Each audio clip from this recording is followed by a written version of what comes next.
sci-fi and fantasy short stories. An Interlude of Intrigue, A Tale of Three Kings, by Lesley Herron. Chapter 1, Overture. They call me a tyrant, a monster, but nobody actually knows my side of the story. If you wish to know the truth, we must go back, before the beginning. You see, my father was a great man. These four walls had always felt like a prison to Zhalfir, elven king of the Fae. In lieu of bars, gilded red banners and black stone that glittered with a golden iridescence. He was surrounded by finery, from a massive wooden table of heartwood laden with imported fruits and meats, to the chairs whose opulence made most nations' thrones look like milking stools. It was all just a tactical display of wealth to intimidate foreign dignitaries. But a cage, no matter how luxurious, is still a cage. This is where he served his people, where he carved the path of Ebra's future. Angry voices buzzed in the air like the swarming of wasps, the kind he so desperately wished to swat, but knew the consequences would be ill worth the satisfaction. They circled around the wooden table, slamming their fists against its surface, each screeching for his attention. They had been here before, he and the three surrounding nations arguing and fighting over resources and land. Humans had been encroaching eastward for generations, a conquest made all the more desperate by the opening of the portals that seemed to exist exclusively in Ebra, likely some mischief of those magicians in the Infinite Tower. But these frontier nations had found their armies of yokels no match for the ancient homeland of the Fae. Their attempts to invade were little more than petty squabbles, squashed out by the immensity of Ebra's military might. But as his attention moved over each individual frothing with rage, he made sure to keep his gaze away from the cause of his restraint, a cloaked figure in the back. They had not been invited and were not part of any of the delegations from the neighboring countries. Zhalfir couldn't make out any features save for the simple canvas fabric of their black robes and a golden emblem draped purposefully in front of their chest. Their presence sent a chill down his spine. The demands of the other dignitaries and their rulers reached a peak, and Zhalfir pushed his fingers into his temples before raising a hand. Gentlemen, please. I simply cannot help you if you're all shouting at me at once. He gestured to the chairs that lined the tables. Please, return to your seats, and we may discuss this matter further. What discussion is there to be had? A burly man with the most impressive of mustaches remained, refusing his seat. There is no offer you can make that will change our minds. Agreed! Lucian, Zhalfir's only son, was on his feet, fists planted against the table. It should be you who pays tribute for our continued mercy. The uproar from across the table was to be expected. Zhalfir shot his son a dangerous look, forcing the young general to retake his seat. The boy had proven a formidable force on the battlefield, but tactics on the ground rarely served one well in the art of diplomacy. He turned back to the walrus of a man. The kingdom of Fuscar had always been bloodthirsty, almost savage in their desire for war. Their king was like a child, arrogant and blustering to hide from the reality of his own ineptitude. Zhalfir's gaze flickered back to the hooded figure in the corner, and he refocused his thoughts.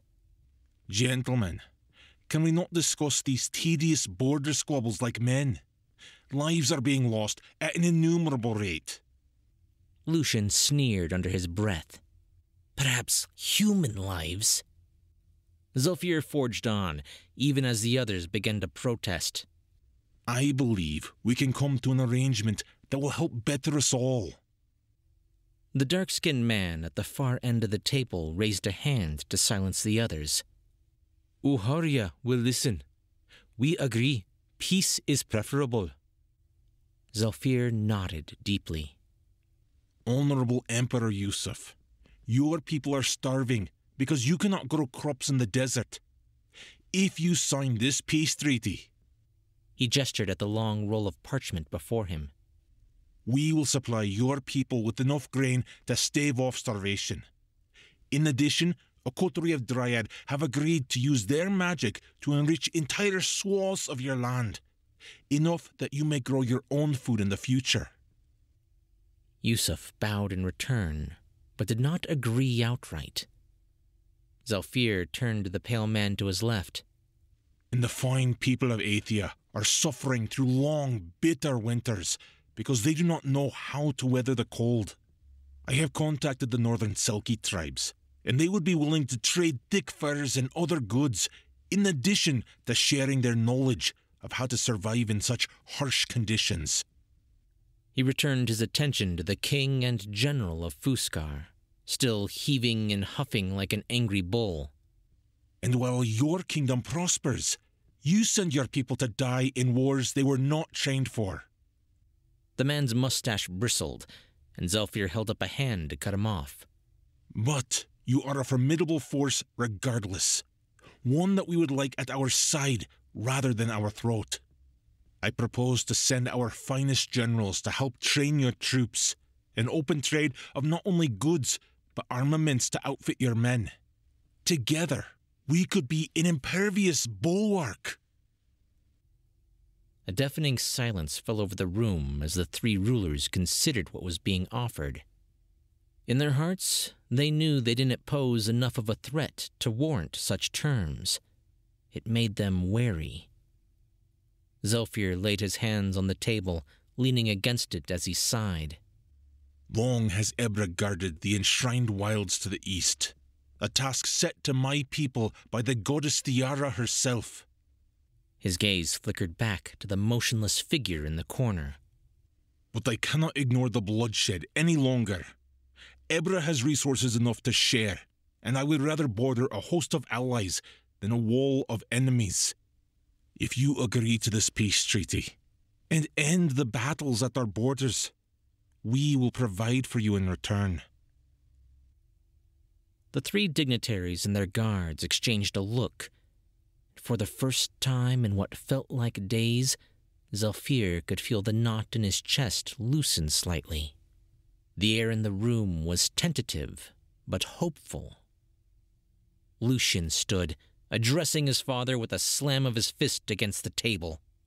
Why should we grovel at the feet of those who cannot even feed themselves? Why stain our nation by tying it to the stench of man? Let them attack. Let them feel the edge of my blade as they break upon our borders like cattle to the slaughter. The king of Fuscar swept his arm across the table, shoving platters and goblets to the floor as he snatched up the peace treaty in his fist. As if I would ever make peace with a snake-worshipping abomination like you.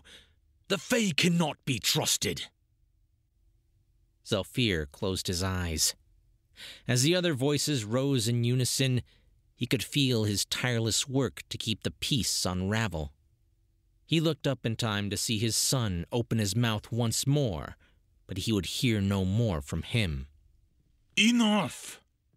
In one swift motion, he stood and spun, sinking the back of his fist into Lucian's face, his rings cutting into flesh and sending the shocked prince sprawling to the ground. Hold your tongue, lest I remove it and offer it as recompense for your disgraceful behavior. Zhalfir turned back to the others, their momentary shock allowing a breath of silence for him to speak. My son is short-sighted and does not speak for me. He is young and foolish in his pride. I pray you will forgive the interruption. He carefully sank back into his seat. The king of Fuscar scoffed. Prideful or not, he brings light to the issue. There will be no peace while your kind sit on the throne. Zhalfir's gaze flickered to the cloaked figure in the corner. Dire times, desperate measures. This was where he served his people, where he carved the path for Ebra. Very well. My previous offer still stands. However, in light of... He paused to shoot a glare of discontent at his son. Recent events. I will offer you one more concession. He moved his gaze across the dignitaries around him. As you know, I am a widower, and have been for some time. Deliver unto me one of your daughters. The children born of this union will be my heirs to the throne. We will unite our bloodlines to strengthen all our kingdoms. Father! Lucian scrabbled to his hands and knees, but Zhalfir ignored him. When I die, only those with human lineage may rule on the throne of Ebra. That deafening silence returned, suffocating all in the room. It was heavy and stagnant as the dignitaries let the words sink in. Slowly, the king of Fuscar unraveled the crumpled scroll in his hands. He glanced to the others, and their sluggish nods were approval enough. And whose daughter will you marry? He used his fat fingers to smooth out the creases. Since you are the first to speak up, and most assuredly the loudest voice here, perhaps it will be your daughter and your bloodline that sits on this throne. Zhalfir hated the pompous taste of this rhetoric, but for the safety of his people, he was willing to sacrifice anything. And so it cannot be said that I favor one nation above the rest. My heir shall marry a daughter of Uharia, and his heir a daughter of Aethia. The king of Fuscar reached out a hand, plucking up a fine feathered quill before smashing it into the ink pot. His signature on the crumpled scroll was sloppy and forced, but the grin on his face, buried beneath that mustache, was wide. We have an accord, at least on my end. I don't speak for the others. The Emperor of Uharia was next to scratch his name on the scroll beneath the king's. I shall expect the first shipment of grain within a fortnight. He gave Lucian a cursory glance before excusing himself from the chambers, snapping his fingers at his guards as he left. The Tsar of Aethia offered only a curt bow before making his mark and following on the heels of the other dignitaries. Zhalfir watched in silence as one by one the room emptied. The dark figure remained silent and motionless as ever. It wasn't until the serving girls came in with their rags and buckets to clean the mess of scattered food did the figure depart. With a rustle of fabric, they whisked themselves from the room without even a glance back. The statement was not lost on Zhalfir. They would only leave when they wished. The heavy doors slammed shut, echoing off the high ceiling. Lucian stared at his father, his jaw working up the courage to speak as he clutched at his still bleeding face. It wasn't until he looked down at the scroll to see his father's signature did he find the words. "Please, tell me this was all a ruse, a clever bluff to fool the idiot rulers of those backwater nations." Dragging a hand across his face, tugging at his chin, Zhalfir let out a long sigh. He pushed himself to his feet and snapped up the peace treaty. His eyes ran the length of it before he tightly curled it back into a scroll, then tucked it inside his robes. Unfortunately, it is not. Following his father's motions, Lucian jumped to his feet. "Father, please, we have the military might to topple these kingdoms in one fell swoop. Decimate their armies so they cannot fight back." He closed the gap between them. "It would take no effort at all for us to remind these humans of their place. Instead, you give them my throne." Fool of a boy! Zalfir spun, a tower of rage staring down at the folly of youthful bravado. You were so busy being guided by your pride, you failed to see the threat. Did you even notice the man standing in the corner? Lucian turned to look in the direction his father indicated. A frown creased his brow as he turned to face the king. Of course you didn't. Zalfir let out a soft exhale through his nose. The Brotherhood have reached our doorstep, son, and one of them entered uninvited into this meeting, merely as a show to flex their might, an unspoken threat of what the future may hold. Lucian scoffed. It was only one man, hardly an army. Reaching out, Zalfir grabbed his son by the shoulder and gave it a firm shake. Have you not heard of what they have done to the Selkie traders in the Far East? Nearly wiped them from existence simply for being fae folk. Their god moves to eradicate all worship of any other deity. He pulled his hand away to pinch at the bridge of his nose. The Inquisition grows by the day. Because of your outburst, I had to make the swift decision to save our people, our nation, from the wrath of a holy crusade. These backwater nations, as you call them, will serve as our only buffer, our first line of defense. Lucian frowned. And what of Mother? You are not as widowed as you claim. What would she say about your reckless dismissal of her bloodline? Your mother lost her right to an opinion when she abandoned us for the enshrined wilds. He turned away, exhaustion beginning to take hold. I believe in time you would have made a fine king, but now we will never know.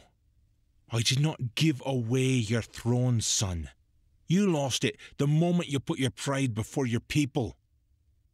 Zalfir took in a deep sigh through his nose and turned towards the door. I must make preparations for my new bride. Busy yourself with something meaningful. Lucian watched the man leave the room, refusing to glance back at him as he did. He pulled his fingers away from his cheek, looking down at them stained with blood. He ground his jaw together as he worked up the courage to follow his father from the room. How could he sully their ancient, regal bloodline with the filth of human lineage? No army of man warranted this. Theara herself had bestowed this land upon his forebears, and no treaty would strip him of his birthright. A thunderous rage swelled up from his gut, filling his very being. If this was to be his last act as Prince of Ebra, he would see to it that no son of man ever ruled in the house of Folkgrave.